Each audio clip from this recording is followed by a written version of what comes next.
vamos a hablar sobre la inflamación, ¿de acuerdo? ¿Qué es la inflamación? Pues la inflamación es la respuesta a una injuria, a un daño, a una noxa, ¿no? Ese es el término científico que usamos, una noxa, injuria. Pero esa noxa puede tener varias formas o puede ser de varios tipos, ¿no? Los agentes lesivos pueden clasificarse como noxas físicas, químicas, biológicas, metabólicas, ¿no? Incluso las psicosociales. Por ejemplo, física sería un traumatismo, ¿no? O sea, un golpe, una contusión, un golpe, un corte, una quemadura, ¿no? Es un trauma, ¿no? Entonces finalmente eso es algo físico. Químico podría ser producto del consumo de fármacos o drogas, ¿no? O sea, el producto del consumo de fármacos o drogas podría haber también daño, ¿no es cierto? Un daño generado por tomar mucho paracetamol, por consumir muchos medicamentos. No se olviden que el medicamento la mayoría de veces nos hace bien algo, pero también nos hace daño algo. Entonces siempre hay que usarlo con precaución, ¿de acuerdo? Biológicas, en el caso de la exposición a bacterias, hongos, parásitos, virus, ustedes saben. Metabólicas, en el caso, por ejemplo, que se sufra hipoxia, o sea, una baja concentración de oxígeno en algún determinado tejido, eso conocemos como hipoxia, o isquemia, cuando hay una baja cantidad de sangre que llega a una zona, ¿no? Entonces isquemia. Psicosocial también podría ser un agente lesivo psicosocial, podría ser, no sé, pues, la política, tu ex, podría ser un agente tóxico, inflamatorio psicosocial. Signos cardinales de inflamación son los signos de Celso, ¿no? Los signos de Celso que hablaban de dolor, calor, rubor, tumor, ¿no? Tumor se refiere a la edema se refiere a la hinchazón. Todo tiene un orden, ¿no? O sea, para que se produzca estos signos cardinales en la inflamación, normalmente pues, cursa primero, normalmente digo porque a veces todavía cambia, ¿no? Pero normalmente cursa con dolor, va a haber calor, luego rubor se refiere a ese color, ¿no? A ruborizarse, a ese color, eso se refiere al rubor. Y el tumor es la inflamación, el edema. Y lo último que aparece es la pérdida de la función, ¿no? Producto de todos estos 4 signos previos también aparece la pérdida de la función. ¿Cómo es la escalera de la inflamación? ¿Cómo empieza? Primero hay producto de la noxa o de la injuria al tejido, lo que va a haber es un aumento de la vasodilatación local, ¿no? Primero aumenta la vasodilatación y a través de esa vasodilatación va a aumentar el flujo sanguíneo local, de tal manera que se va a incrementar también la permeabilidad capilar y con ello va a aumentar la migración de granulocitos, es decir, de leucocitos, principalmente polimorfos nucleares, principalmente neutrófilos, también monocitos. Recuerden que los monocitos van a terminar transformándose en macrófagos en los tejidos, ¿no es cierto? Y esto va a terminar culminando con la hinchazón, el edema, con la tumefacción de estas células tisulares, ¿no? Todo eso es la escalera entonces que se da, o esta cascada que se produce como parte de las características de una inflamación. El aumento de la permeabilidad capilar, por cierto, aumenta pues, la presencia del fibrinógeno, que es el factor 1 de la coagulación, y también de otras proteínas, por lo cual aumenta la coagulación de líquidos intersticiales. O sea, puede ser esto bueno o malo, dependiendo cómo se ve. Por ejemplo, el hecho de que exista este fibrinógeno incrementado expone a estar en un estado de hipercoagulabilidad, ¿no? O sea, en las zonas donde hay estos tejidos dañados, inflamados, ¿cierto? Vamos a ver entonces. Puede servir, por ejemplo, cuando hay una infección, ¿no? Cuando hay una infección, existe la posibilidad de que esta coagulación localizada pueda ejercer un efecto aislante en la zona, que se llama efecto tabicador, como vamos a ver después. En la clasificación de la inflamación tenemos que existen características, hay inflamación aguda. En la inflamación aguda lo fundamental es recordar que acá están presentes los neutrófilos, polimorfos nucleares, neutrófilos, y en la crónica están presentes siempre los linfocitos T y los macrófagos. Entonces, una herida normalmente debería producir pues, gran presencia de neutrófilos, ¿no? Una cicatriz, por ejemplo, queloide, que normalmente es una cicatriz crónica debería producir más bien presencia de macrófagos y linfocitos T, ¿no? Y por su curso o su inicio, generalmente las heridas agudas, los traumáticos son por una cuestión rápida, ¿no? Pasajera, ¿no? Y es algo normal, es algo fisiológico. Entonces hay que diferenciarlo del proceso crónico, en donde hay otro tipo de presencia de células y además la respuesta es diferente, la respuesta sería patológica. ¿De acuerdo? Entonces, en la inflamación aguda normalmente todo se resuelve rápido, ¿no? O no toma mucho tiempo. En la inflamación severa, finalmente, en la inflamación crónica el proceso es severo, ¿no? Es progresivo y severo.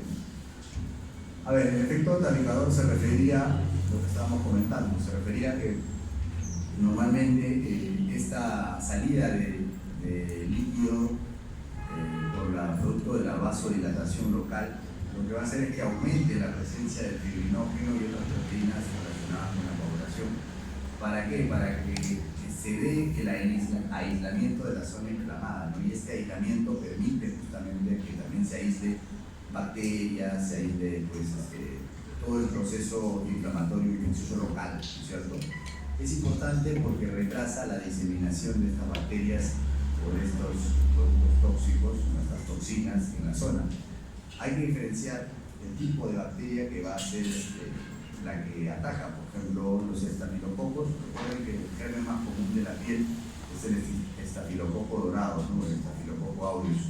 Entonces, este estafilococo produce una destrucción tisular intensa. Entonces, le da tiempo de alguna forma le da tiempo a que este aislamiento se dé rápidamente, porque el cuerpo entiende de que es una destrucción severa, rápida, entonces el cuerpo trata de defenderse, ¿no es cierto? Cuando la inflamación no es tan severa, es como leve, puede fácilmente escabullirse en estas bacterias, por ejemplo los estreptococos, que son otros causantes de infección en la piel. Producen una poca destrucción tisular, lo cual hace de que pase muchas veces inadvertido, y eso genera muchas veces un gran problema cuando ya se instauró la infección como tal. ¿De acuerdo? Entonces, tener en cuenta siempre que la infección más común en la piel va a ser siempre por el germen más frecuente que nos afecta, el estafilococo dorado, pero cuando aparece el estreptococo en la piel puede ser muy peligroso. ¿De acuerdo?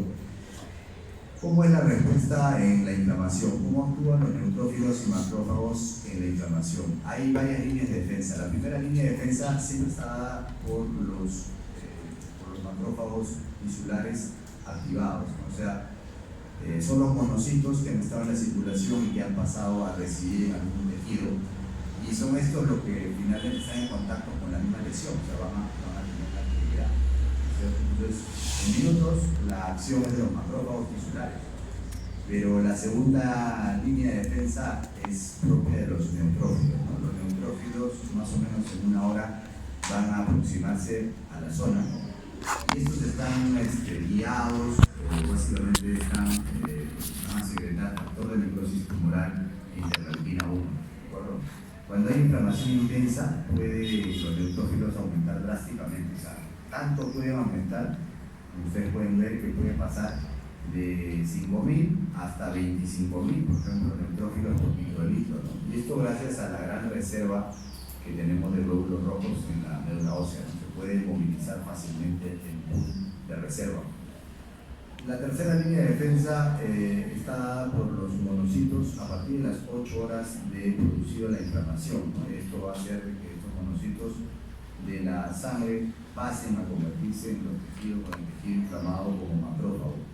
Y la cuarta línea de defensa más bien está en relación a mayor cantidad de tiempo, de días, ¿no? A partir de varios días, quien va a responder con el estímulo es la médula ósea, ¿no? Que aumenta la producción de las colonias de granulocitos y monocitos, de tal manera de que después de 3 a 4 días se van a liberar las primeras células producidas en la médula ósea. Ahora, la respuesta más potente definitivamente es la de la médula ósea, ¿no? Porque puede aumentar la producción hasta 50 veces, tanto de neutrófilos como monocitos, y lo puede mantener de esa manera por varios meses, incluso por años.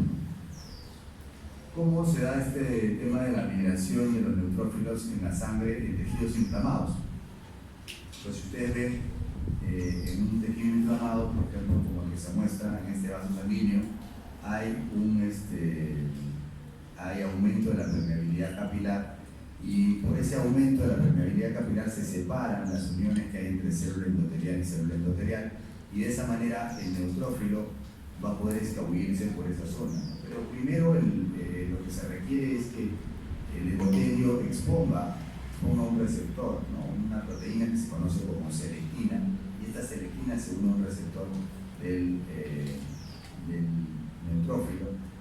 El neutrófilo tiene varios receptores, uno de estos para la selectina, pero también tienen receptores para las moléculas de adhesión intercelular, conocidas por el inglés como ICAM, ICAM1, eso es moléculas de adhesión intercelular.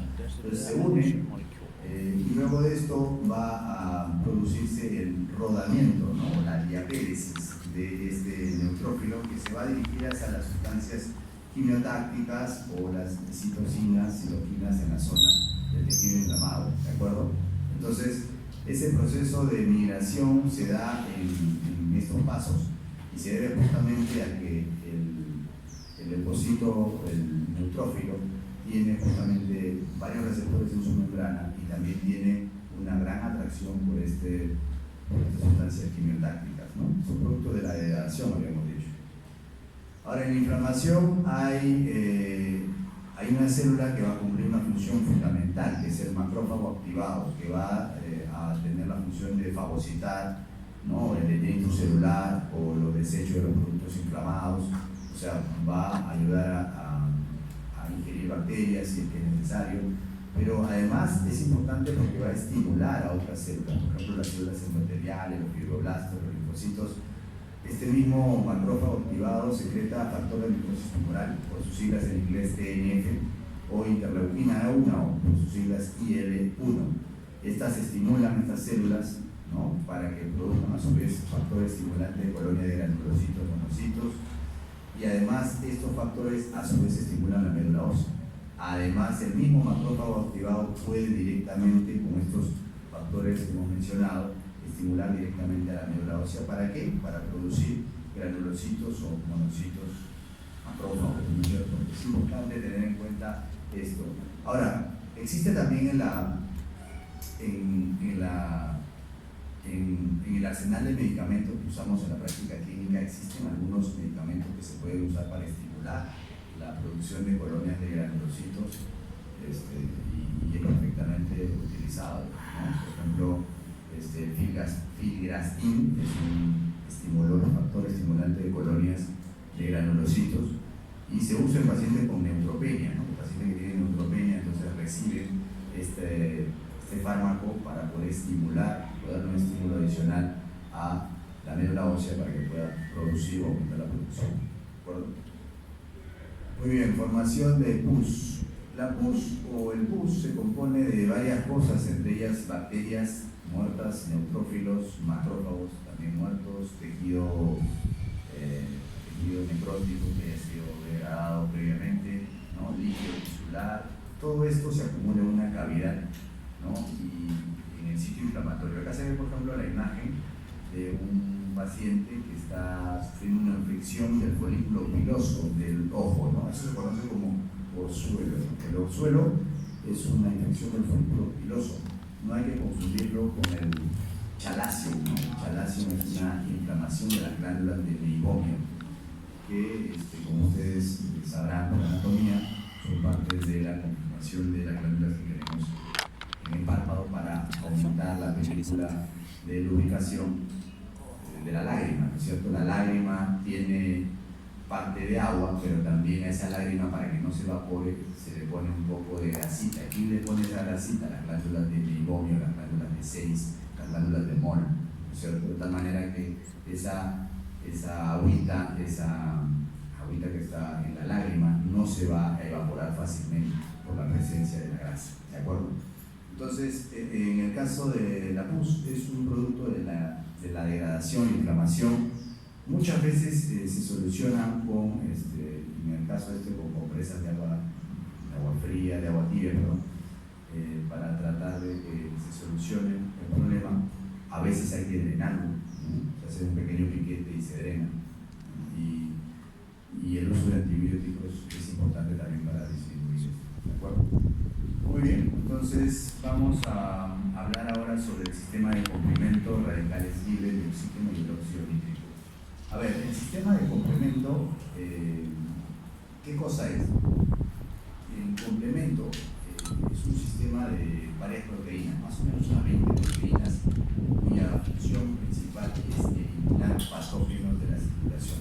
O sea, es un sistema adicional que tiene el cuerpo. Cuando hablábamos de que los patógenos iban a ser marcados por el complemento, se refería a esto, ¿no? O sea, fragmentos del sistema de complemento que lo que van a hacer es marcar, ¿no? Generalmente son proteínas que se codifican de C1 a C9 y además de proteína B y proteína D. ¿De acuerdo? Entonces existen 3 vías de activación para el sistema de complemento: vía clásica, la vía alterna y la vía de las lectinas. ¿De acuerdo? Estas son las funciones del complemento, o sea, son varias, ¿no? Acá hemos resumido unas 7, ¿no? Pero la principal probablemente sea la opsonización y fagocitosis, ¿no? Esta opsonización y fagocitosis está relacionada con un fragmento específico del complemento, que es el fragmento C3b. Existe también la función de lisis o destrucción, que se da por el complejo de ataque de membrana, CAM, ¿de acuerdo? La aglutinación es cuando ya se destruye, ¿no? Se aglutina, la neutralización de los virus, la quimiotaxia, la activación de mastocitos y basófilos, efectos antiinflamatorios. O sea, existen varias funciones del mismo sistema de complemento que vamos a revisar.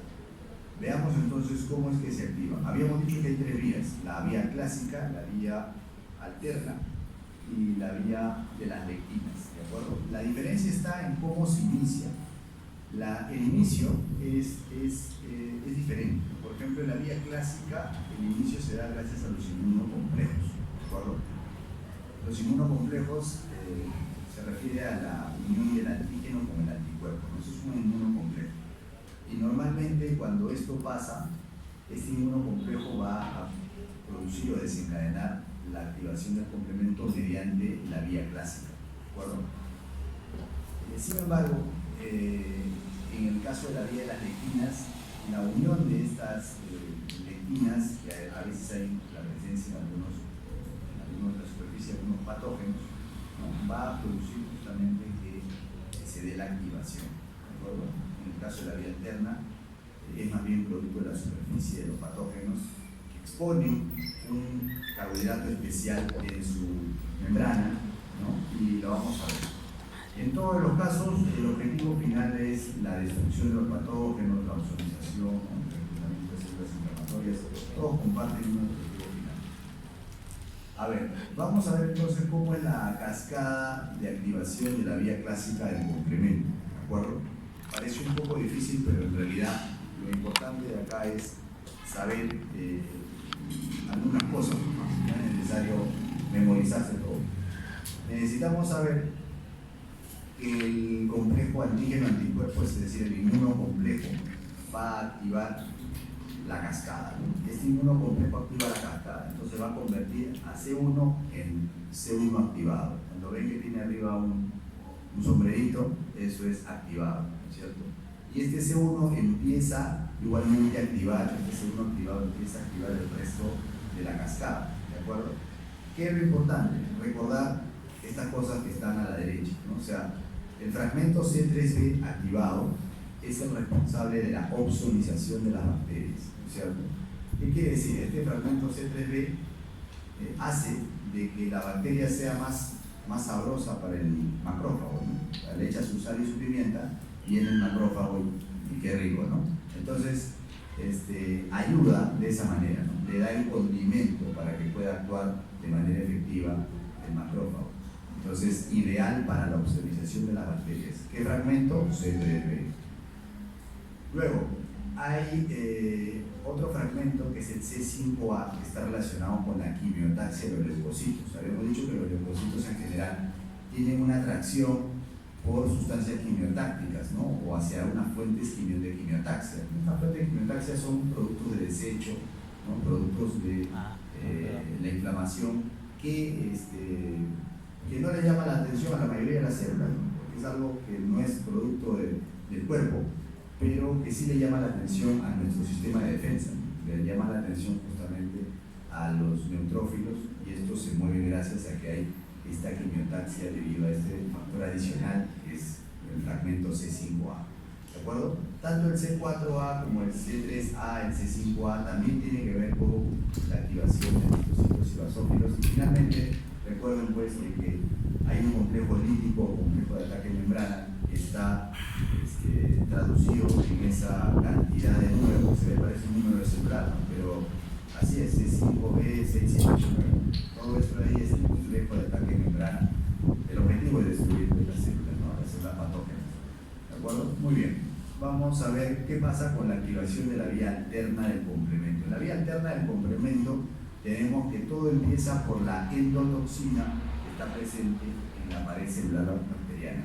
Hay una endotoxina presente en la pared celular bacteriana, entonces lo que va a hacer es que se va a exponer al fragmento C3, este fragmento C3 se va a unir al factor D y B, y luego finalmente empieza toda esta cascada, que lo importante es recordar que para que todo esto se dé se necesita de la properrina, y va a terminar con el fragmento C9 del complemento para que culmine produciéndose la lisis de la bacteria o del virus, el microorganismo que esté presente. En la activación de la vía de las lectinas del complemento, aquí lo que pasa es que la superficie de la bacteria o de algunas bacterias se expone a algunos carbohidratos específicos. Por ejemplo, estos carbohidratos son la manosa o derivados de la manosa. Y de esta manera, esta lectina se va a unir a la manosa, ¿no es cierto? Y de esa forma existen este fragmento C3 que está metido en todos los casos, se va a activar y luego inicia nuevamente su cascada. Lo importante es recordar entonces que algunas bacterias exponen residuos de este carbohidrato, el residuo de manosa, y es esta manosa la que va a ser detectada por esta lectina que se va a unir a la manosa, ¿no? Por eso se vía de las lectinas. La lectina se une a la manosa. Muy bien, ¿qué podemos hablar sobre los radicales libres? Estas moléculas, ustedes ya lo han visto en química, lo han visto en biofísica, son moléculas que tienen un electrón desapareado en su órbita más externa, ¿no? Y eso lo convierte en una molécula reactiva. Existen diversos tipos de radicales libres, ¿no? Pero vamos a hablar acá de los más importantes, digamos, ¿no? Entonces, acá hay una imagen para que se den cuenta cómo es que se ve un radical libre cuando tiene el electrón desapareado. Como les decía, hay diferentes radicales libres y especies reactivas de oxígeno, ¿no es cierto? Por ejemplo, tenemos ese que está primerito, es el anión superóxido. Y el anión superóxido tiene diversas moléculas diana o diversas moléculas blancos sobre las cuales va a atacar, generalmente enzimas, ¿no? El cuerpo tiene muchísimas enzimas, entonces se vuelve peligroso, hay que controlarlo. El cuerpo tiene su forma de controlar los radicales libres, vamos a ver, para eso existen los antioxidantes, ¿de acuerdo? Pero tenemos ahí varios, anión superóxido, peróxido de hidrógeno es el segundo, oxigenado, tenemos ion hidroxilo, y lo voy a dejar para que lo revisen, ¿no? Pero esto atacan a diferentes puntos, ¿no es cierto? Por ejemplo, algunos como el ion hidroxilo son perjudicial para todas las moléculas, ¿no es cierto? Este ion hidroxilo es perjudicial para todas las moléculas, pero algunos son específicos de algunas zonas, por ejemplo los ácidos grasos insaturados, los cuales son buenos, por supuesto, también para nosotros. Entonces, tener un control sobre estos radicales libres es necesario y fundamental, ¿no es cierto? Para eso es importante no exponerse a estos radicales libres, ¿no? Y también consumir antioxidantes, que ahora vamos a revisar. Entonces, ¿qué es lo que hace el radical libre a la célula? La ataca de alguna forma y que genera estrés oxidativo, ¿no? Este estrés oxidativo generalmente lo que hace es acelerar el proceso de muerte celular, ¿no es cierto? Entonces, ese es el problema, ¿no? Acelera la apoptosis debido al estrés oxidativo. vamos a ver diversos tipos de radicales libres y cómo terminan dañando, por ejemplo, al ADN. Por ejemplo, ustedes van a ver arriba, ¿no? Tenemos la luz ultravioleta. La luz ultravioleta genera un daño directo al ADN de las células de la piel, por ejemplo, ¿no? Y esto lo que genera es que la radiación acumulativa genere cáncer de piel, ¿no? Ya está estudiado que pasado las 5.000 horas de exposición a la radiación ultravioleta termina produciéndose indefectiblemente el cáncer vasocelular, el cáncer de piel. Entonces, es más frecuente en las personas adultas mayores, claro, porque han tenido más exposición a lo largo de su vida, pero cualquier persona podría estar en riesgo de tener cáncer de piel a medida que pase el tiempo, ¿no es cierto? Y esto probablemente es principalmente debido a la exposición al sol, y en el sol, cuál es importante, nos da la vida, ¿no? Para muchos procesos es necesario el sol, por ejemplo, el sol es necesario para poder activar la vitamina C, el sol es necesario para poder producir colágeno, el sol tiene importancia, ¿no? Para poder adquirir la vitamina D, o sea, hay cosas importantes. Pero como les decía desde la primera clase, la fisiología se vive siempre en el medio, no se vive en los extremos. Entonces, el defecto, la falta o la ausencia de sol hace daño, por supuesto, ¿no? Los países que reciben menos sol generalmente son los países que viven con más depresión. Pacientes que viven en los países nórdicos necesitan estar a veces en terapias lumínicas, tienen que entrar a terapia de radiación o de luz ultravioleta, por ejemplo, para mejorar sus condiciones de depresión, ¿no? Entonces, es importante el sol, claro que es importante. El exceso de sol tampoco no es bueno, ¿cierto? Entonces, tratar de controlar eso. ¿Qué más? La polución del aire va mal también para el ADN porque generalmente en esta polución se junta no solamente la radiación que cambia el comportamiento de las moléculas que vienen en el aire, ¿no? Sino que hacen que estos se vuelvan más perjudiciales, ¿no? Ahí tenemos, por ejemplo, el ion hidroxilo que está metido, el ozono que se junta con la radiación y va a producir un efecto que no es nada bueno para el ADN. Otra es ese ozono, por si acaso. Entonces, otro aspecto importante es tener en cuenta la radiación ionizante, ¿no? Cuando hablamos de radiación ionizante nos referimos a los rayos X, nos referimos a la tomografía, ¿no? La tomografía, cuando se toma una tomografía es como que a uno le tomarían una gran cantidad de rayos X en una determinada zona del cuerpo, ¿no? O sea, es un examen más preciso, más específico porque se hace un corte cada milímetro, ¿no? Entonces va a servir para ver mejor los tejidos, sobre todo los tejidos duros, pero tiene obviamente una gran desventaja respecto a la radiación a la cual expone, ¿no? Por ejemplo, en Japón está terminantemente prohibido tomar una tomografía a pacientes menores de 30 años, ¿no? O sea, está prohibido. ¿Por qué? Porque saben que la radiación es acumulativa y si se va acumulando, entonces lo que va a pasar es que a largo plazo van a haber problemas, van a aparecer cánceres en general, ¿no? Puede aparecer leucemia, puede ser diversos tipos de cáncer producto de la radiación. Lo habíamos visto, ¿no? Producía leucopenia. Y tenemos otras ayudas de imagen, por ejemplo la resonancia magnética nuclear, por ejemplo tenemos también la ecografía, que sirve también para ver tejidos blandos. Por supuesto la ecografía es un examen operador dependiente, o sea, dependerá de la experiencia, de la pericia del que hace el examen, como para poder encontrar más o menos cosas en la evaluación.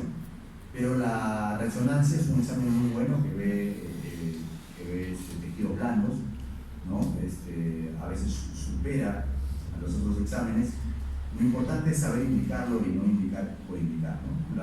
Los problemas que son, al menos la resonancia es un examen más costoso, ¿no? Más costoso que la tomografía, pero es un examen que no emite radiación ionizante, ¿no? Eso es lo importante tener en cuenta, ¿cierto? ¿Qué más? El cigarrillo, ¿no? Fumar cigarrillo, ¿no? Ya además está decir, hace que la persona adquiera gran cantidad de radicales libres, los cuales también va a producir daño. Respecto al metabolismo, se refiere al metabolismo energético, ¿no? O sea, nosotros envejecemos porque nuestras células envejecen pero también porque la energía va escaseando debido al envejecimiento, ¿no? ¿Y quiénes son los que nos dan energía? Pues son las mitocondrias, ¿no?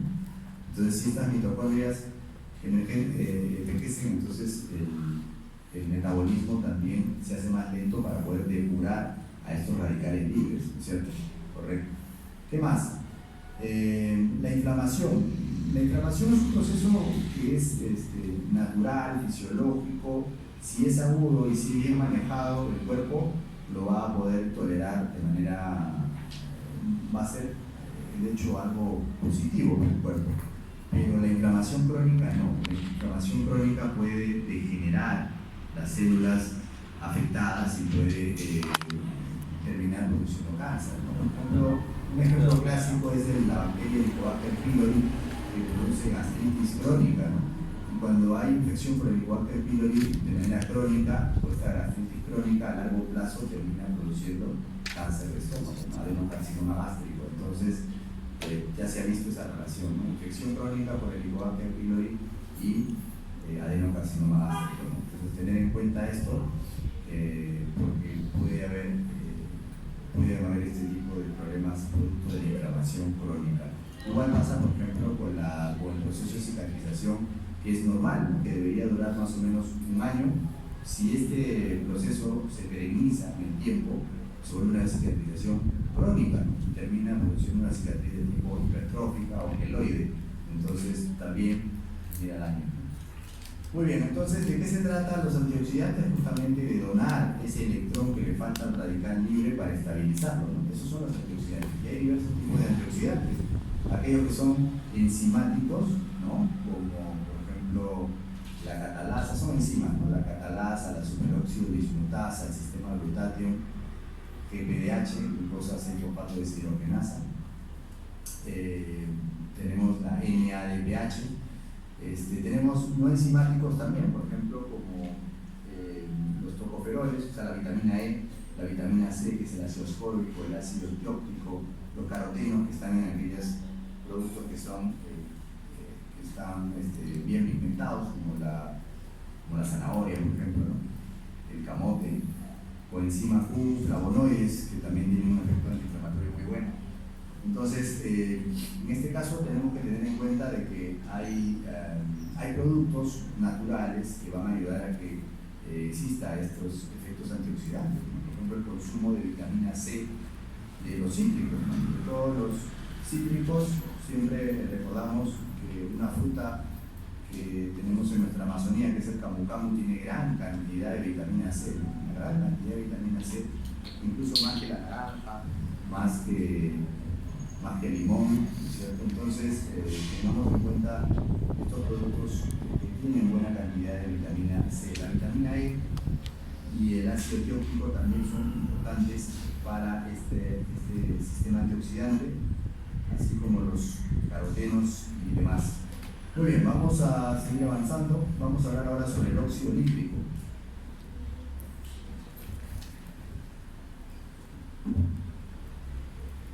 Miren, el óxido nítrico también es conocido como monóxido nitrógeno, ¿no? Y en realidad es un gas incoloro.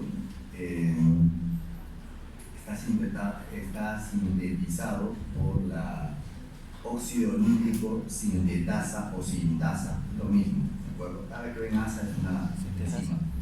Antiguamente se llamaba factor relajante derivado del endotelio, ¿no es cierto? Entonces fue descubierto allá por finales del año, bueno, fue descubierto hace muchísimos años, pero recién le dieron un uso a finales de los 90, le dieron un uso específico, ¿no? Un investigador llamado Luis Iñarro que terminó ganando el premio Nobel gracias a su trabajo en óxido nítrico, ¿no es cierto? Cuando sale este trabajo, finalmente termina produciéndose la pastilla azul. La pastilla azul, ¿saben cuál es? ¿No? El Viagra.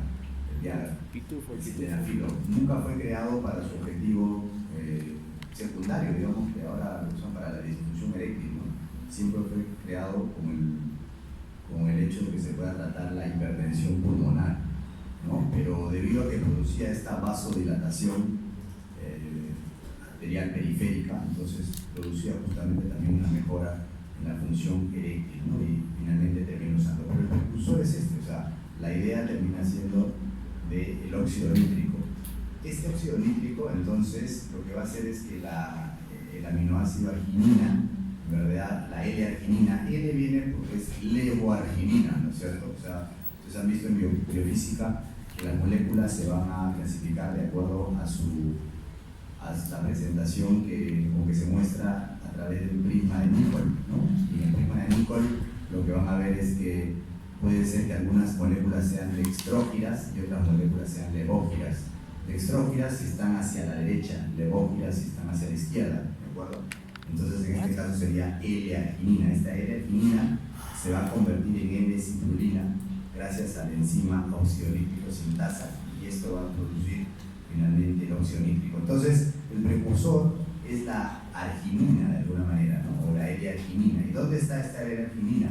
En carnes rojas, aves, pescados, lácteos, ¿de acuerdo? Es muy importante tener en cuenta esto, porque una buena cantidad de este aminoácido finalmente nos va a terminar ayudando a producir una buena cantidad de óxido nítrico.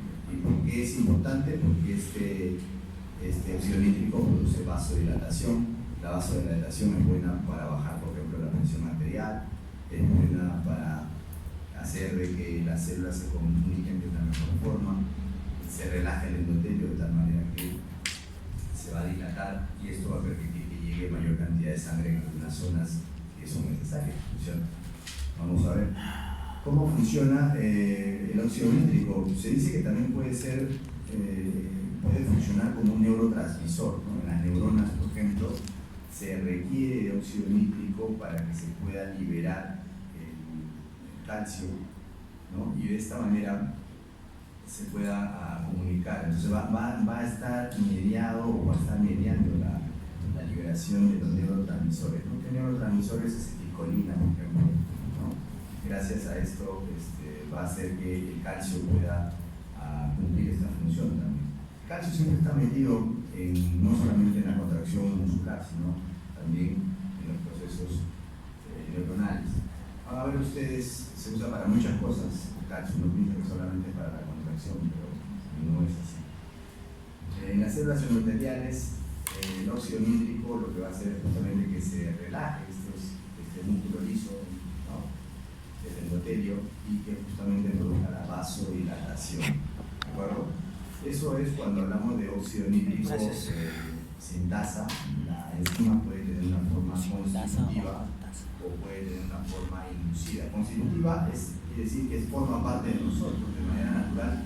En las células endoteliales y en las neuronas tenemos óxido nítrico, pero cuando hay un tejido inflamado, ahí también se genera óxido nítrico, y ese óxido nítrico sería de manera inducida, ¿no es cierto? ¿En qué caso lo vemos? Por ejemplo, los macrófagos.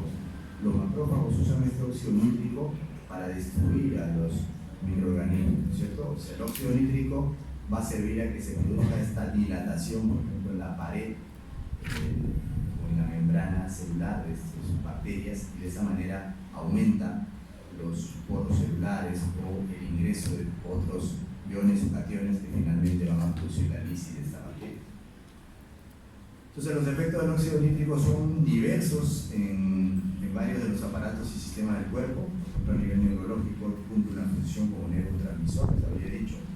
A nivel cardiovascular, respiratorio, renal, a nivel metabólico, reproductor, también cumple otra función. Acá lo importante es recordar, creo, qué funciones es la que disminuye. Por ejemplo, disminuye la agregación plaquetaria, es decir, que disminuye la posibilidad de que se formen los coágulos, disminuye la respuesta aminogénica a nivel de los músculos renales, de tal manera que mejora la filtración glomerular, disminuye la reabsorción tubular renal, disminuye la presencia o la actividad de la angiotensina 2, que justamente es la que es el vasoconstrictor más potente del organismo. Disminuye la actividad simpática, el simpático es el que genera justamente el aumento del tono vascular. A nivel del metabólico, disminuye los lípidos, es decir, produce lipólisis, ¿no? Y bueno, el resto lo pueden revisar. Creo que acá es importante recordar que a nivel respiratorio también produce broncodilatación, dilatación de los bronquios. Muy bien, vamos a seguir. La medicina es la más humana de las artes, dice, la más artística de las ciencias, la más científica de las humanidades. Hemostasia, ahora sí, vamos a terminar con esta clase. Esta es la última clase, ahora sí, vamos a terminar. Les había prometido avanzar les dije que en las clases anteriores hemos corrido un poco y hemos ido casi hasta el final, ¿no? De repente, a veces hasta sacrificando los horarios, pues ha terminado de repente muy pronto, puntual, pero de repente muy exacto, ¿no? Sobre todo cuando estaban llevándose las clases al otro lado de psicología. Trasladarse de psicología hasta acá tomará por lo menos unos 5 minutos, ¿no? Si sumas eso ir al baño, probablemente ya tiene 10 minutos. Y si vas a comerte algo, ¿no? O tomar algo, ya tienes como 15 minutos. Entonces, seguramente algunos habrán llegado tarde a sus laboratorios, a esa práctica, pero quiero decirles que a todos nos ha pasado, primero, y segundo, que creo que es mejor de que hayamos hecho el sacrificio, porque ahora vamos a acabar un poco más rápido, vamos a poder tener la posibilidad de resolver alguna duda, pregunta o consulta, y creo que vamos a poder terminar más temprano para poder ir a estudiar todo completo, ¿no? Completar. Bueno, hablemos de la hemostasia. Este es Christian Barnard, ¿no? Christian Barnard fue un médico neozelandés que realizó el primer trasplante de corazón. ¿Neozelandés o sudafricano? Me queda la duda. Neozelandés. Ahí buscan, googlean y me avisan si esté bien. Dice: piensa en grande y tus hechos crecerán. Piensa en pequeño y quedarás atrás. Piensa que puedes y podrás. Todo esto en el estado mental. Claro, tiene razón. O sea, si tú te pones una meta, ponte una buena meta, ¿no? Ponte una buena meta y caminas esa meta, ¿no? Entonces, si tu meta es pequeña, probablemente va a ser muy fácil llegar, ¿no? Y entonces eso te va a limitar, ¿cierto? Las metas deben ser buenas, deben ser ambiciosas, pero deben ser objetivas, deben ser también posibles, ¿no es cierto? Entonces, todo se consigue paso a paso, le digo siempre. Entonces, acá lo importante de que ustedes tengan en cuenta de que el primer paso para aprobar el curso es justamente, el primer paso es el examen del día lunes, ¿no es cierto? Ese es el primer paso, ¿cierto? Ahí se van a medir, ¿no? Ese es el primer paso, el primer examen. Y luego de eso les va a servir para ganar más confianza, ¿no? Para ganar más confianza y seguir avanzando, ¿no es cierto? Entonces, estudien, por favor, repasen bien, no se confíen de los bancos de preguntas, son referenciales, sirven, pero el examen definitivamente viene para que ustedes demuestren que han estudiado. ¿Ah? El examen está para 20, por si acaso, siempre te digo, el examen está para 20, pero depende de ustedes. Muy bien, ¿de qué se trata la hemostasia? Se trata de un mecanismo que evita las pérdidas sanguíneas tras una lesión vascular. O sea, cuando hablamos de hemostasia nos referimos a algo más que la coagulación, ¿no? O sea, la mayoría de la gente de común, ¿no? Siempre va a decir, ya coaguló mi sangre, ¿no? Pero la coagulación en realidad es una fase de la hemostasia, ¿no es cierto? O sea, la hemostasia es un proceso más complejo que incluye la coagulación, ¿de acuerdo? Tienen varias etapas de hemostasia, tienen 3 etapas. Creo que podemos diferenciar 3 etapas. En eso hay una diferencia entre los autores, porque algunos dicen 4, otros dicen 3. Por eso es que los separo de esta forma, ¿no? O sea, separamos como etapas, porque algunos dicen fases, ¿no? Fases serían 4 fases. Si hablamos de etapas, serían 3 etapas, ¿cierto? Porque la etapa primaria incluye 2 fases, ¿se dan cuenta? Entonces, o decimos 4 fases, o decimos 3 etapas. Van a encontrarlo de ambas maneras en los libros.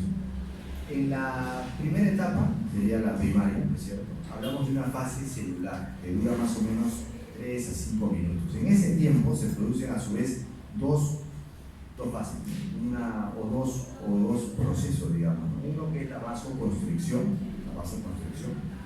y otro que es la adhesión y la agregación plaquetaria. Cuando ustedes han hecho su práctica de tiempo de coagulación y sangría, han visto de que en el tiempo de coagulación lo que buscábamos era la formación del tapón de fibrina. Si no lo han hecho, bueno, lo vamos a hacer esta semana. Es la formación del tapón de fibrina. El tapón de fibrina es un tapón estable, ¿de acuerdo? A diferencia del tiempo de sangría. En el tiempo de sangría el tapón es inestable. ¿No es cierto? El tapón inestable, que es esta primera parte, esta primera etapa, incluye solamente la acción del músculo liso vascular y la acción de las plaquetas, ¿de acuerdo? O sea, solamente actúa acá la parte del músculo liso vascular, si en caso es una arteria de mediano, un vaso de mediano gran calibre, ¿no? Si es un capilar, no, porque en los capilares no hay músculo liso, por si acaso. Entonces, aquí solamente vemos la formación del tapón plaquetario, también conocido como tapón inestable o tapón blanco, ¿de acuerdo? En la etapa secundaria, que es la fase plasmática, lo que vamos a ver es que va a tomar 5 a 10 minutos y acá esta etapa incluye la fase de la coagulación, ¿no? Aquí es donde vienen a interactuar los factores de la coagulación y estos factores de la coagulación van a finalmente producir un tapón estable, que es el tapón de fibrina, ¿de acuerdo? El fibrinógeno tiene que convertirse en fibrina para que se vuelva un tapón estable, ¿ya? También se conoce como tapón rojo o tapón secundario. En la etapa terciaria, que dura más o menos de 2 a 3 días, 48, 72 horas, aquí se da más bien la degradación de ese tapón o de ese coágulo, ¿no? La disolución del coágulo, y se conoce como fibrinólisis. Fibrino viene de fibrina, lisis de destrucción de la fibrina. ¿Quién va a destruir la fibrina? La plasmina. ¿Qué cosa es la fibrina? Es la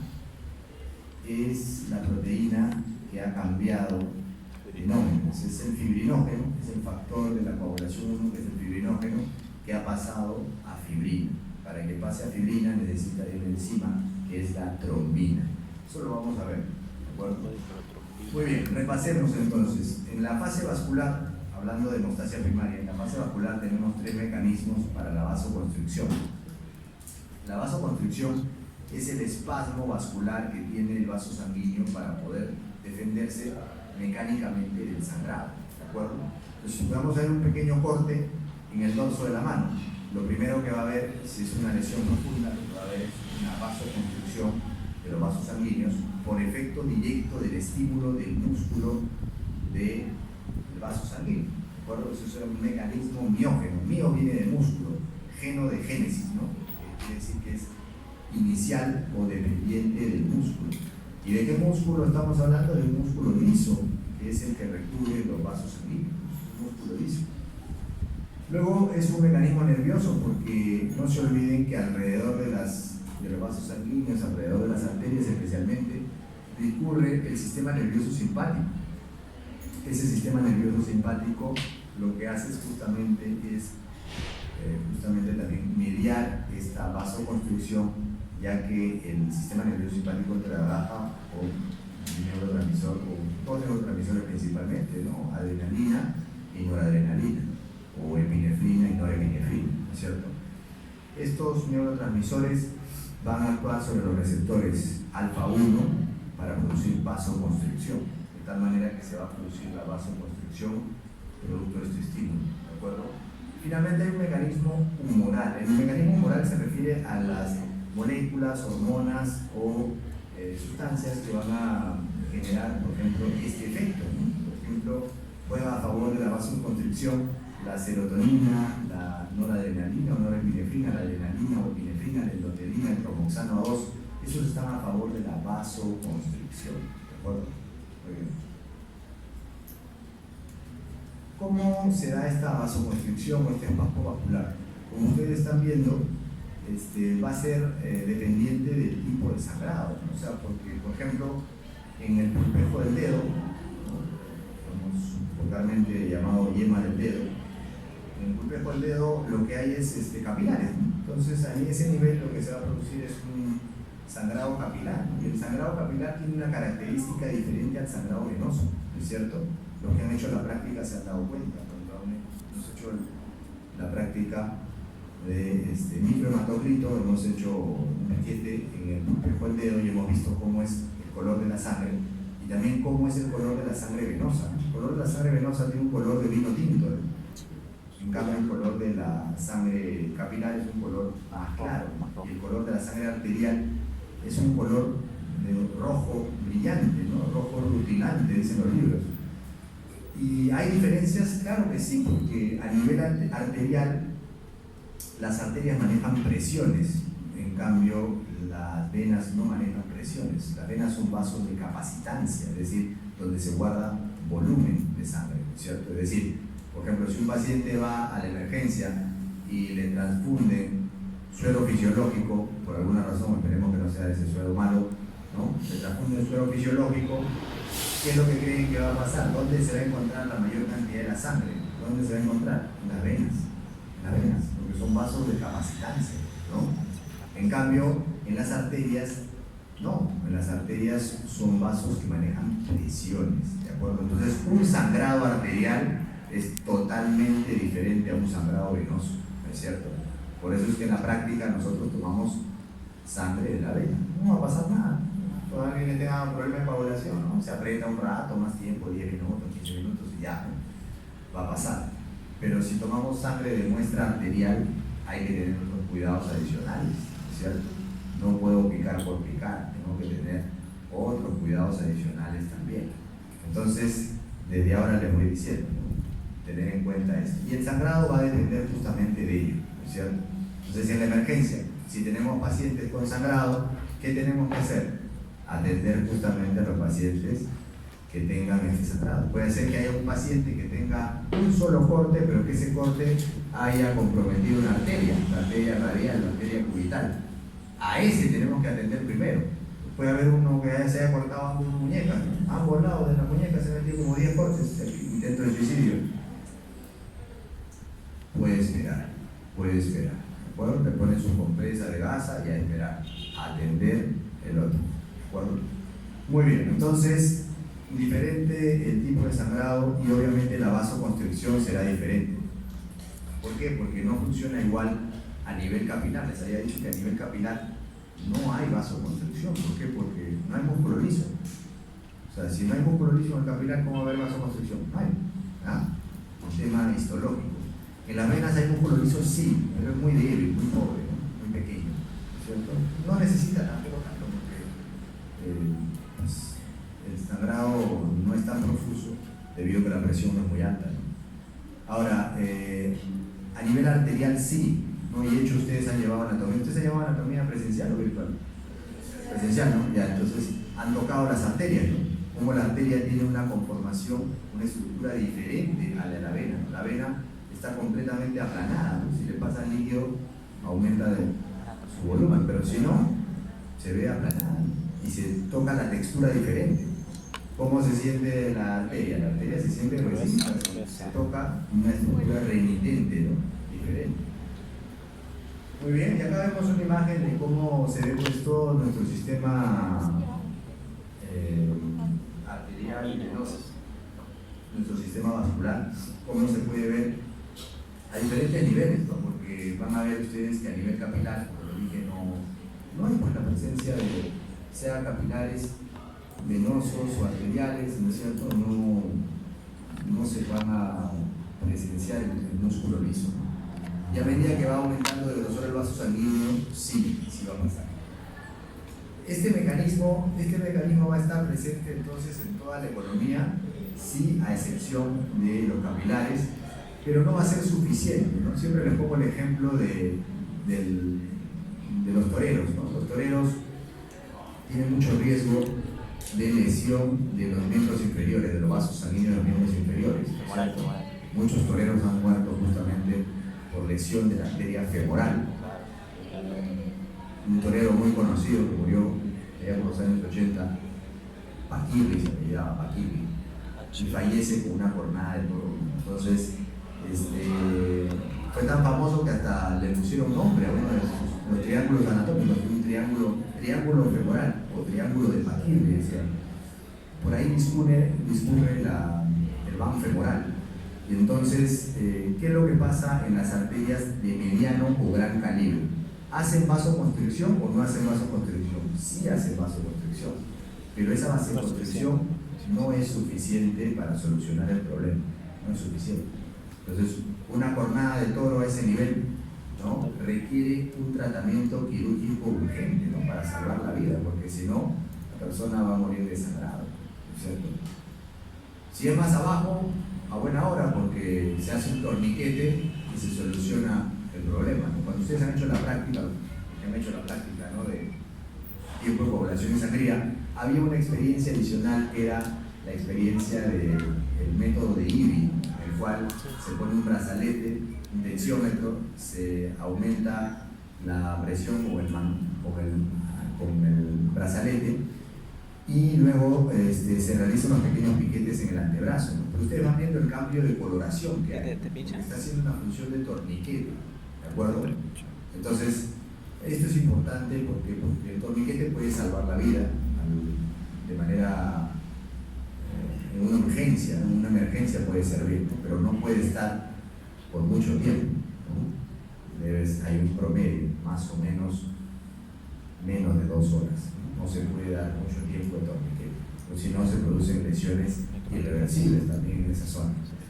Muy bien, entonces ya se entendió, ¿no? Lo que mata no es que no exista una vasoconstricción en los vasos sanguíneos medianos o grandes, sino que hay un sangrado profuso producto de la gran presión arterial que manejan las arterias, ¿de acuerdo? Hablemos de la fase plaquetaria. Seguimos en hemostasia primaria, pero estamos en la fase plaquetaria. En la fase plaquetaria lo que vamos a ver es justamente un proceso que está articulado de esta forma, ¿no? Primero lo que va a pasar es adhesión, luego va a haber una activación y finalmente una agregación. O sea, repitamos, desde que hay una injuria en un vaso sanguíneo, ¿no es cierto?, hay un daño en el vaso sanguíneo, lo que va a haber primero es un espasmo vascular en toda la economía, salvo que sea en un capilar, ¿no? Pero en donde se produzca la lesión debería haber primero el mecanismo de la vasoconstricción. Es un mecanismo de defensa del cuerpo para preservar también la especie, ¿no es cierto?, una forma de defenderse. Y de esa manera se soluciona parcialmente, se detiene el sangrado parcialmente con esta vasoconstricción. Pero además esto permite de que el flujo sanguíneo se enlentezca en la zona. Y como se enlentece el flujo sanguíneo, las plaquetas, que siempre son las que viajan de manera marginal en el vaso sanguíneo, marginal me refiero que viajan por la zona periférica. No se olviden que la sangre dentro de los vasos sanguíneos avanza con un flujo laminar. Laminar, por biofísica, ustedes vieron que tenía varias capas. La capa media o la capa central avanza con mayor velocidad respecto a las capas periféricas. Y da la casualidad que estas capas periféricas son las que llevan justamente a las plaquetas. Las plaquetas discurren de manera marginal, ¿no es cierto? Por ahí avanzan las plaquetas. Entonces es más fácil para las plaquetas pegarse a estos tejidos que están justamente dañados, y de esta manera se produce la adhesión. ¿Por qué se da esta adhesión entre la plaqueta y ese tejido dañado? Pues ese tejido dañado tiene expuesto el colágeno, ¿no?, el colágeno propio del corte que ha habido del vaso sanguíneo, y este tejido propio del colágeno. Ese colágeno va a generar un unión entre la plaqueta y un factor. Ese factor que expone el colágeno es el factor tisular o factor de von Willebrand, ¿de acuerdo? Y ahí el primer dato. Esta adhesión entonces va a ser el paso fundamental para que se produzca después la activación. La plaqueta, una vez que se ha adherido, se va a activar, ¿no? Se activa. Y luego que se activa, se va a agregar o se van a agregar. ¿Qué quiere decir? Que más plaquetas se van a unir entre sí. Vamos a revisar cómo se da esto para finalmente entender. Es rápido, lo vamos a recordar un poquito. Para eso,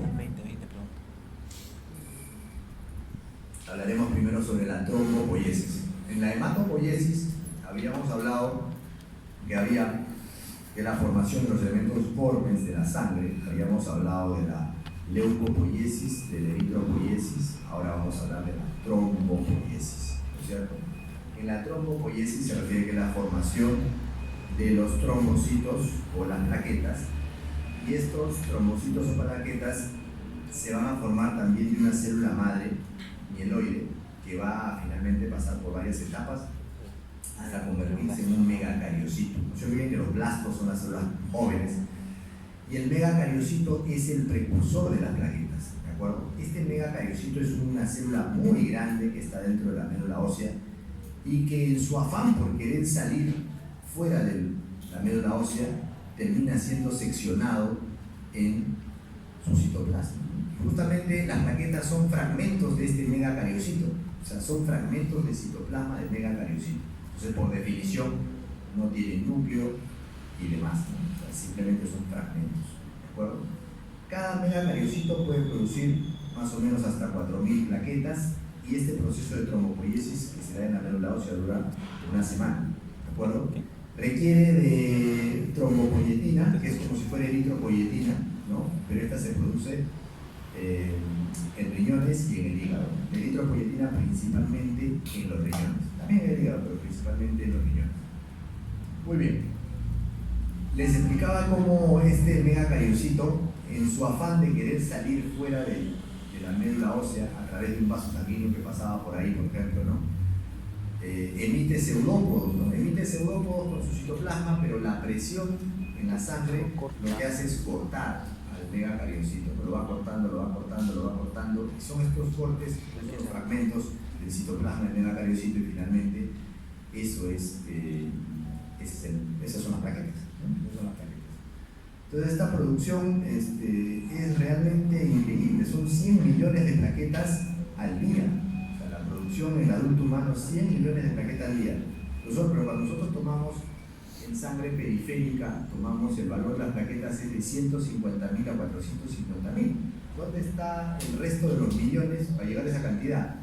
Muy bien, el resto se encuentra en el pool de reserva. ¿Dónde creen que hay pool de reserva? En todos los órganos. Todos los órganos tienen un pool de reserva de plaquetas.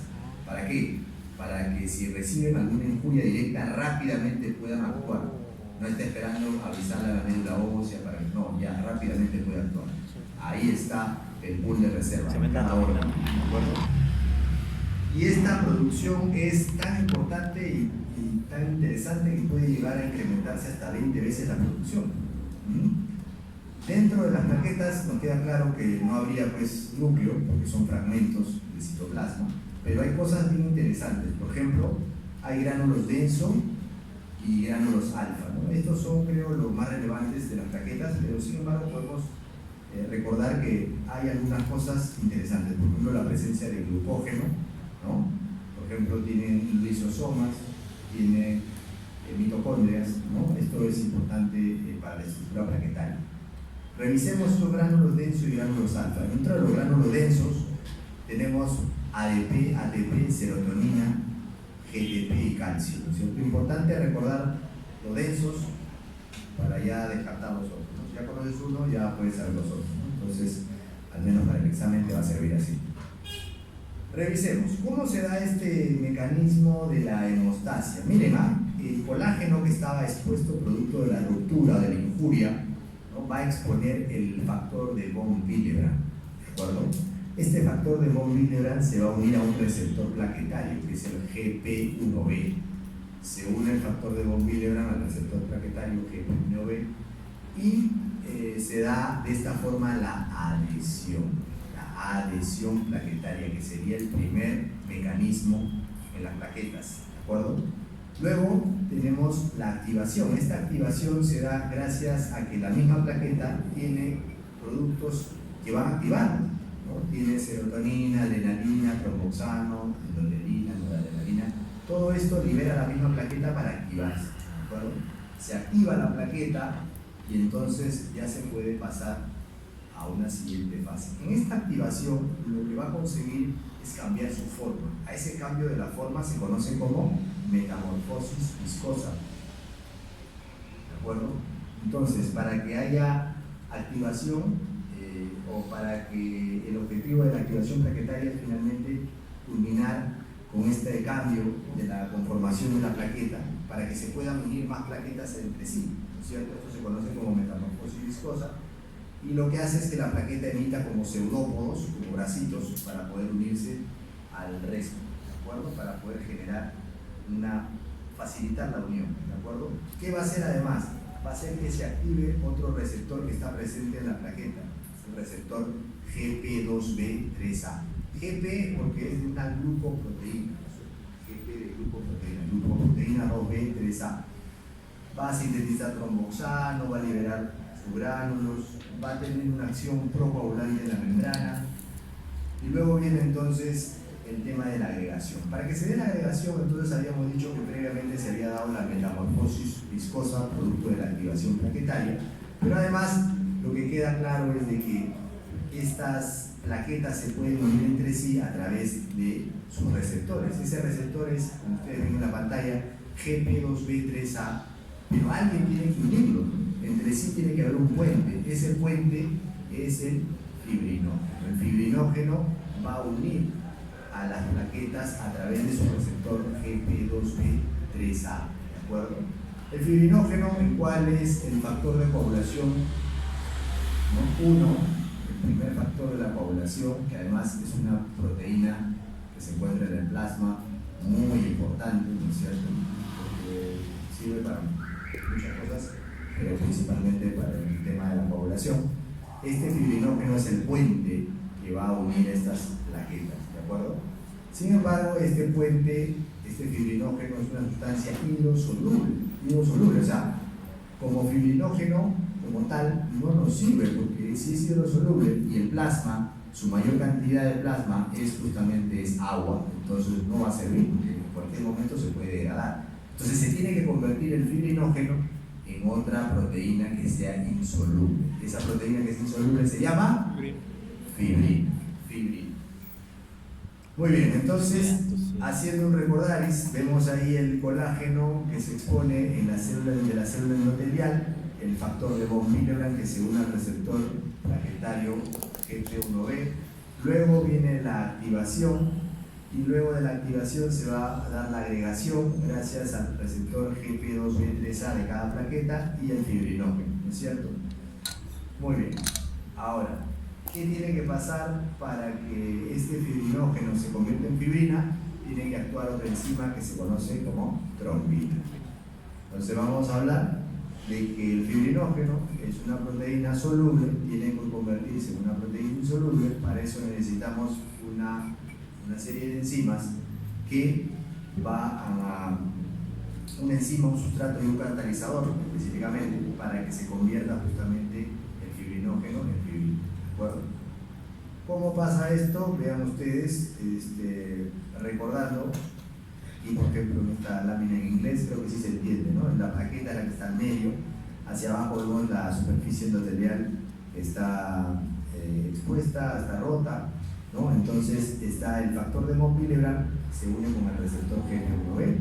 Luego esta plaqueta se va a unir entre sí con otras plaquetas gracias a sus receptores GP2B3A y el fibrinógeno, ¿no es cierto? Pero para que se pueda estabilizar este coágulo necesitamos que este fibrinógeno se convierta en fibrina. Para eso requiere la trombina, ¿de acuerdo?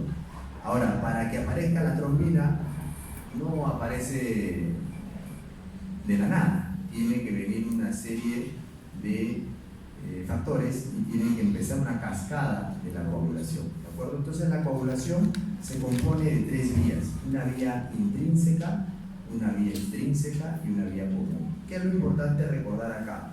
Que la vía intrínseca inicia con el colágeno del tejido endotelial, inicia con el factor 7 de la coagulación. La vía intrínseca inicia con el factor 12. La vía extrínseca inicia con la ruptura de la membrana, en términos sencillos, con el factor 7. Y la vía común con el factor 10, ¿de acuerdo? ¿Cuál es el objetivo de la vía común o de toda esta cascada? El objetivo es finalmente convertir el factor 2 de la coagulación, la protrombina, en trombina. O sea, vamos a convertir la protrombina en trombina de tal manera que la trombina va a cambiar la conformación del fibrinógeno a fibrina. Muy bien. Si vemos entonces en la cascada de la coagulación, todas estas vías sería más o menos así. La vía extrínseca que inicia con el factor 7, la vía intrínseca que inicia con el factor 12 y terminan dando o produciendo la vía común, que es el factor 10. Pero para que se pueda activar ese factor 10 se requiere un complejo. Ese complejo se conoce como complejo tenaz. Complejo tenaz, que incluye ¿qué cosa? El factor plasmático tipo 3, incluye el calcio, incluye el factor 9 activado y el factor 8 activado, ¿de acuerdo? Entonces, este factor procoagulante 3, con este calcio, con este factor 9 activado, con este factor 8 activado, finalmente, conocido como complejo tenaza, es el que va a producir que se active este factor 10, ¿de acuerdo? ¿Para qué se activa el factor 10? Para que a su vez el complejo protrombinasa, que son estos que ven acá, factor procoagulante 3, calcio, factor 10A, factor 5A, termine activando al factor 2. ¿Cuál es el factor 2? La protrombina. ¿Cuál es el objetivo? Que esta protrombina, una vez que se activa, va a cambiar la conformación del fibrinógeno, que es el factor 1, en fibrina. ¿De acuerdo? Muy bien. Aquí les presento a los 13 factores de la coagulación. Como ustedes pueden ver, en realidad son 12, pero 13 fue inicialmente y así quedó. Porque el factor 6, como ustedes ven, no existe. En un momento sí existía, pero de ahí lo sacaron porque se dieron cuenta que era el factor 5 activado. ¿De acuerdo? Entonces no era un factor 6. Entonces, son 13 factores de la coagulación, 13 en romanos. Algunos hay que conocerlos muy bien, sería bueno conocerlos todos obviamente, ¿no? Pero si hay que escoger, probablemente habría que saber bien. El factor 4 es el calcio, o sea, eso no te puedes ir de fisiología sin saber eso. El factor 4 es el calcio, el factor 1, fibrinógeno, el factor 2, la protrombina, ¿no? Factor 8 es el factor antihemofílico A, o sea, quiere decir que si hay ausencia de ese factor, se produce la enfermedad de hemofilia A. Si hay ausencia del factor 9, la hemofilia B. Si hay ausencia del factor 11, hemofilia C. ¿No es cierto? Todos estos factores son importantes conocerlos, especialmente los que se he mencionado, ¿no? El factor 13, que es el factor estabilizador de la fibrina. Y ahora vamos a ver. Y si ustedes ven el tiempo de vida media en horas en el plasma y su concentración, hablando de los factores de la coagulación, se van a dar cuenta que ahí en rojo he resaltado en el recuadro cómo puede variar, ¿no? Por ejemplo, el tiempo de vida media de 3 a 6 horas del factor 7, ¿no? Y el tiempo de vida media del factor 8 es de hasta 12 horas. Pero mire la cantidad que se necesita de factor 8, 0.1 microgramos por mililitro, ¿no es cierto? Y de fibrinógeno, 2.000 a 4.000, ¿no? Para que vean la diferencia en proporción. No es igual, por si acaso, ¿ya? Hay otros factores no coagulantes que son necesarios para la coagulación. También está la proteína C, la proteína S, la antitrombina también en este caso. Entonces, si resumimos estas etapas de coagulación de la sangre, hablando solo como coagulación, no estamos hablando de hemostasis, sino solo como fase de coagulación, hablamos que primero hay la formación del complejo protrombinasa para que después se forme la trombina y después la fibrina. Entonces, para que la protrombina se convierta en trombina, se requiere el complejo protrombinasa, ¿no es cierto? Muy bien. Esta fibrina lo que hace es una proteína insoluble, es una proteína fibrilar, ¿no? Genera como unas fibrillas, como una malla, ¿no? Y esta malla es insoluble en el agua, de tal manera de que permite estabilizar al coágulo, ¿no? Por el tiempo que sea necesario. Y luego de eso se requiere su disolución. ¿Cómo lo vamos a disolver? Necesitamos algo especial porque el agua no lo va a hacer. ¿Quién lo va a hacer? La plasmina. Muy bien, entonces la plasmina se va a encargar de degradar entonces a este tejido, a esta malla. Muy bien, entonces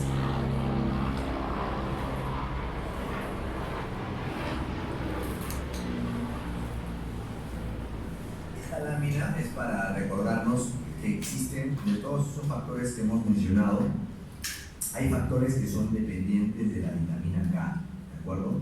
¿Cuáles son? Esos que ven ahí. 2, 7, 9, 10, ¿no es cierto? El 2, el 7, el 9, el 10, la proteína C y la proteína S. Son factores dependientes de vitamina K o vitamina K dependientes. ¿Qué quiere decir? Que si no tenemos vitamina K, entonces pueden haber serios problemas relacionados con el sangrado, ¿no es cierto? Es común en las personas, no es tan común, pero sí es común, por ejemplo, en algunos pacientes, especialmente, por ejemplo, en el recién nacido. El recién nacido carece de bacterias en su intestino. Recuerden que ustedes que la mayor cantidad de vitamina K que nosotros absorbemos está producida por las bacterias del colon, ¿de acuerdo? Entonces, si el intestino de un recién nacido es estéril, no hay presencia de bacterias porque recién sale a colonizarse.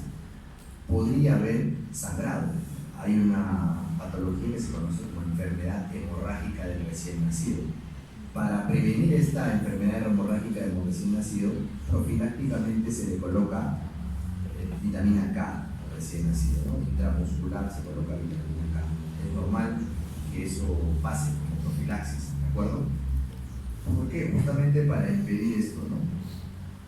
El mayor sustrato de vitamina K lo viene justamente gracias a la reducción de las bacterias que están en el colon, ¿no? Así también personas que tengan problemas a nivel colónico probablemente necesiten también requerir consumo de vitamina K, ¿no es cierto? Entonces, ¿qué pasa con la vitamina K? Tiene un ciclo, ¿no? La vitamina K epóxido reductasa, ¿no es cierto?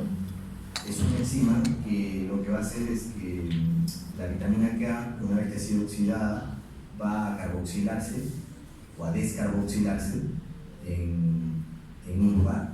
¿Dónde creen que va a pasar esto?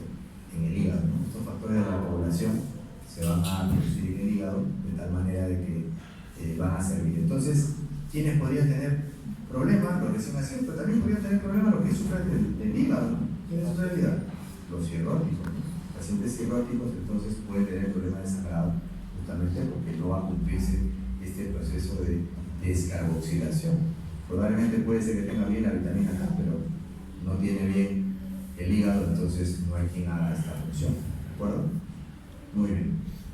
Factores de la coagulación dependiente de la vitamina K, 2, 7, 9, 10, proteína C y proteína S, ¿de acuerdo? Muy bien, entonces acá se explica de manera bien interesante la razón por la cual, con eso ya creo que vamos a terminar, la razón por la cual nosotros, cómo lo traducimos o cómo lo llevamos a la clínica, toda esta cascada de la coagulación, porque cuando uno ve cascadas dice, ¿para qué voy a aprender eso? O de repente lo voy a aprender y no voy a poder no voy a poder entenderlo, me voy a olvidar, pero tienes que acordarte de algunas cosas. Por ejemplo, el hecho de que cómo podemos evaluar nosotros la vía intrínseca, cómo podemos evaluar la vía extrínseca, cómo podemos evaluar la vía común, ¿de acuerdo? Entonces, si bien en el laboratorio ustedes han hecho, van a hacer tiempo de coagulación y tiempo de sangría, eso solamente evalúa el tiempo de coagulación final, ¿cierto? Solo evalúa el tiempo de coagulación final y solo evalúa el tiempo de acción de las plaquetas. Pero no evalúa por separado las vías extrínsecas, intrínsecas y comunes, ¿no es cierto? Algo importante a recordar es cómo evaluamos la vía intrínseca y la extrínseca. La vía extrínseca la evaluamos con tiempo de protrombina, y la vía intrínseca la evaluamos con el tiempo de tromboplastina activada, también conocido como TPTA, tiempo de tromboplastina activada, o TPA, ¿de acuerdo? Es muy importante tenerlo en cuenta porque estos dos exámenes son los que se piden actualmente para ver no solamente tiempo de coagulación y sangría, ya eso ya está descartado, sino además esto de acá para ver si a nivel de la vía extrínseca o intrínseca hay problemas. ¿Por qué? Porque si el problema es por la vía extrínseca, con el tiempo de protrombina aumentado, lo más probable es que dándole vitamina K al paciente solucionamos el problema. Si el problema es la vía intrínseca, no vamos a solucionar con vitamina K. Vamos a tener que solucionar dando plasma fresca congelado o algún otro producto necesario para la coagulación. Entonces,